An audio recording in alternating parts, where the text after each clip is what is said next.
Outspoken former Mashonaland West Zanu PF chairman, Temba Mliswa says the late Huring West legislator, Sarah Mahoka, deserved interment at the Mashonaland West Provincial Heroes Acre for her sterling contributions to the ruling party. Mahoka, 60, died in a car accident last Thursday and was laid to rest at her Nandi farm Monday at a low-key burial snubbed by Zanu PF top brass. Mliswa, who is Norton independent lawmaker, said having served the party in different capacities, the late Huring West MP deserved a place at the provincial shrine. Mliswa said she was in the Women's League National Executive as Finance Secretary. In the Zanu PF Central Committee, she was a Member of Parliament and Chairlady.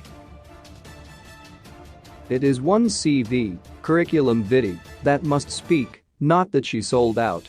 Sarah never sold out. Mahoka, a self-confessed grade 2 school dropout, was at one time ex-First Lady Grace Mugabe's blue-eyed ally as a spirited campaign was waged to stop then Vice President Emmerson Mnangagwa's ascendancy. In an infamous attack on then presidential aspirant at Zanu PF headquarters in Harare, Mahoka denigrated Mnangagwa, calling him a lame duck, while urging Mugabe to fire him from the vice president post. Those were internal differences within the party, but sadly it's up to those in power at that time how they take it.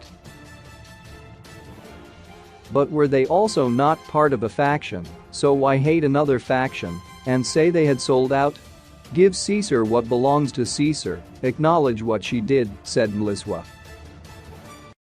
He described Mahoka as a hard-working politician who had the ability to mobilize supporters and an astute strategist who won many battles and lost some. He acknowledged learning political strategies from the late Mahoka, whom he said harbored no grudges.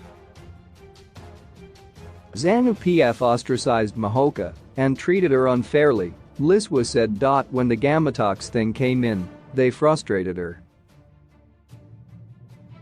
Like anybody else, people deal differently with frustration. She worked with the First Lady as the Golden Girl. Who wouldn't want to work with the First Lady, said Mliswa. Mahoka created many enemies due to her proximity with Grace Mugabe. Added Mliswa, she was later accused of crimes she never committed, G40 and all that, it's very sad. Sarah was frustrated at the end of the day. I always said she must come back. Mliswa said despite her fallout with Mnangagwa, Mahoka still hoped to mend relations and work for the good of the Second Republic. She would call me to say, how do we help our brother Ed Mnangagwa, how can we help Buddy? That was Sarah, still wanted to help at the end of the day. I didn't want her to pass away with such a record when nobody is able to tell the truth about what she did for Zanu PF, said the former Zanu PF provincial chairman. The sad part is you go with the label you were a sellout. She deserves to be a provincial hero, there are no two ways about it. The fatal crash that killed Mahoka occurred around 9 p.m. at Buffalo Downs, just 3 kilometers away from her Nandi farm. A G40 arch-matriarch viciously opposed to Mnangagwa succeeding late former President Robert Mugabe, Mahoka later fell out of favor with former First Lady after she reportedly embezzled donations meant for Grace Mugabe's divisive national tours.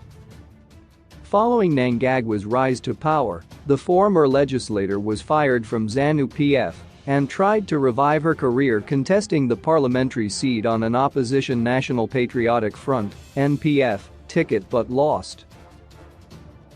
The late Sinyati-born politician was now living a quiet life concentrating on farming.